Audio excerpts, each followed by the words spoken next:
आप जानते हैं हमारे प्यारे नबी आप सल्लल्लाहु अलैहि वसल्लम ने फरमाया है कि सबसे ज़्यादा मुफलिस इंसान वो होगा जो क़यामत के दिन पहाड़ों के बराबर नेकियां लेकर आएगा, लेकिन उसने दूसरों के हक मारे होंगे। एक एक करके उसकी सारी नेकियां उससे छीन ली जाएंगी और दूसरों के गुनाह उसके सर डाल दिए जाएंगे। लेट्स सी जज़ा या सज़ा।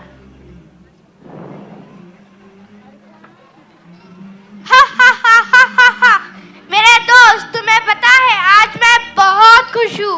क्यों मोहसिन भाई, आज तुम इतना खुश क्यों हो? क्योंकि आज फैसले का दिन है। दुनिया में हमने जो भी अमल किया है उसके बदले का दिन है। देखो मेरे पास तो पहाड़ों के बराबर नेकियां है। मैंने दुनिया में खूब नमाजें पढ़ी है, रातों को जाग जाग कर तहज्जुद की नमाज पढ़ी है मैंने। देखो मेरे माथे पर तो सजदे का निशान भी है। 7 दफा हज किया है मैंने, आज उसी का बदला मिला है। पहाड़ों के बराबर सवाब है मेरे पास, इसीलिए आज मैं बहुत बहुत खुश हूँ। हाय मैं कितना बदनसीब हूँ, मेरे पास तो कुछ नहीं है सिवाय गुनाहों के। मैंने तुमसे कहा था कि नमाज पढ़ने चलो, पर तुम पढ़ते ही नहीं थे। आज अंजाम का मजा चखो। अरे मोहसिन, क्या तुम अपनी कुछ नेकियां मुझे दे दोगे? नहीं नहीं भाई, मैं तुम्हें अपनी एक भी नेकी नहीं दूंगा।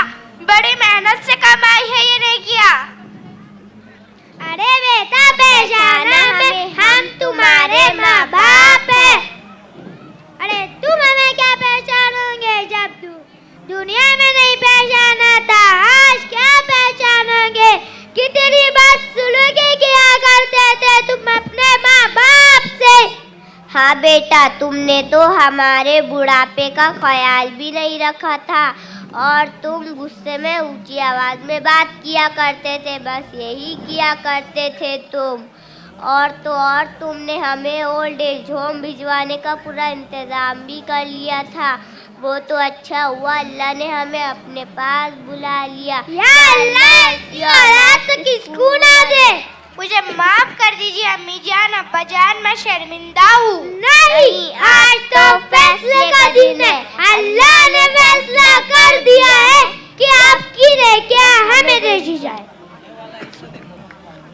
नहीं नहीं, ऐसा मत करो, मेरी नेकी ना ले जाओ। नहीं नहीं, ऐसा मत करो, मेरी नेकी ना ले जाओ। अब्बा जान, पहचाना हमें, हम आपके बच्चे हैं। आपने हमारी परवरिश का हक अदा नहीं किया। आपने ये तो चाहा कि हम एक अच्छे डॉक्टर या इंजीनियर बन जाए, लेकिन आपने कभी नहीं चाहा कि हम एक अच्छे मुसलमान बन जाए। हाँ अब्बा जान, अच्छे और महंगे कपड़े पहनाकर अपनी दौलत का दिखावा करना आपको बहुत अच्छा लगता था। आपने हम सब की आखिरत खराब कर दी। मुझे माफ कर दो मेरे बच्चों, मुझसे गलती हो गई। नहीं, आज तो फैसले का दिन है। अल्लाह ने फैसला कर दिया है कि आपकी नेकियां हमें दे दी जाए।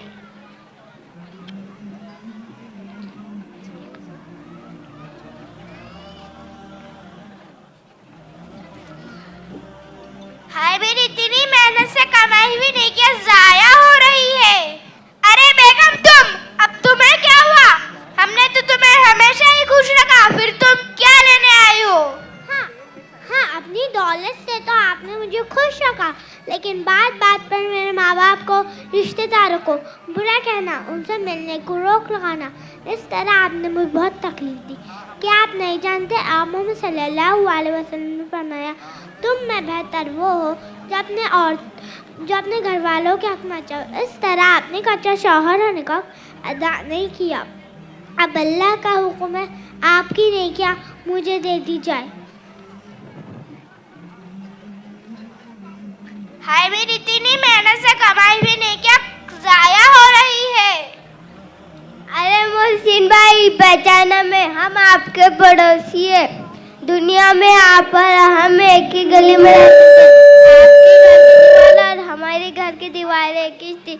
आप हमें कितना परेशान किया करते थे। आपका घर का कच्चा हमारे घर के सामने डाल देते थे, बोलने पर झगड़ते लड़ते थे। बस इस बार मैं शर्मिंदा हूँ। नहीं, आज तो फैसले का दिन है।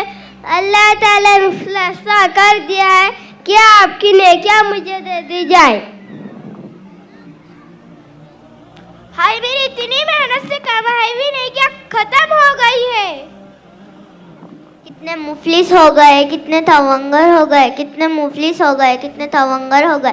खाक में जब मिल गए दोनों बराबर हो गए।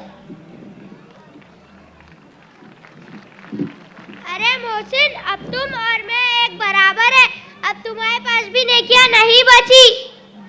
अरे मोहसिन, पहचाना में हम तुम्हारे रिश्तेदार हैं, तुम्हारे चचा के जाने बाद तुमने हमारी कुछ खैरियत नहीं ली। ये नहीं सोचा कि हम किस हाल में रह रहे हैं।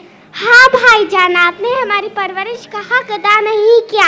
आप नहीं जानते, आप सल्लल्लाहु अलैहि वसल्लम ने फरमाया, मैं और यतीम की परवरिश करने वाले जन्नत में इस तरह करीब होंगे जैसे शहादत की उंगली और बीच की उंगली करीब है। अब अल्लाह ने फैसला कर दिया है कि आपकी नेकियां हमें दे दी जाए। अरे तुम्हें तो थोड़ी देर पहले आना चाहिए था। इनके पास तो पहाड़ों के बराबर नेकियां थी, पर अब कुछ नहीं बचा। कोई बात नहीं, अगर इनके पास नेकियां नहीं है देने के लिए तो हमारे गुनाह इनके सर डाल दिए जाएंगे। हाय, मैं कितना बदनसीब हूँ। अरे राजू भाई, मोनू भाई, अब तुम्हें क्या हुआ? हमने तो तुम्हारा कोई हक नहीं मारा। तुम अपना काम करते थे और हम हमारा। अरे तुम्हारा तो धर्म भी अलग था, फिर तुम क्या लेने आए हो? हाँ, वैसे तो आप आपका काम करते थे और हम हमारा, पर दुनिया में सबसे बड़ा आपने हमारा मारा है। आप तो खुद उस एक खुदा को मानते थे, उसकी इबादत करते थे, पर हमें कभी नहीं बताया कि उस मालिक के सिवा किसी और को पूजना पाप है। ये तो अच्छा हुआ अल्लाह ने हमें सही रास्ता दिखा दिया। हाँ, आप कुरान पढ़ते थे, पर हमें कभी नहीं बताया कि उस मालिक ने कुरान सारी जायक के लिए उतारा है। पर आपने ये बताया कि वो सिर्फ हमारी किताब है, और तो और हम उसे छू भी नहीं सकते। और तो और अल्लाह ने मोहम्मद साहब को इस दुनिया में रसूल बना के भेजा था, पर आपने ये बताया कि वो सिर्फ हमारे नबी है। आज तो फैसले का दिन है, अल्लाह ने फैसला कर दिया है। हाँ, मैं जानता हूँ, तुम्हारे गुनाह मेरे सर डाल दिए जाएंगे।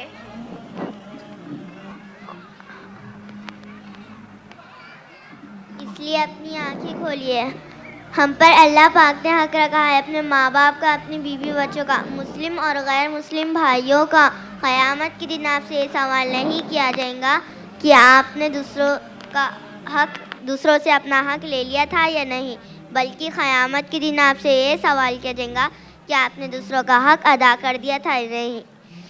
इससे पहले कि मौत आपको पकड़ ले, दूसरों का हक अदा कर दीजिए। या अल्लाह हम सब की कोताहियों को माफ़ कर दे। आमीन।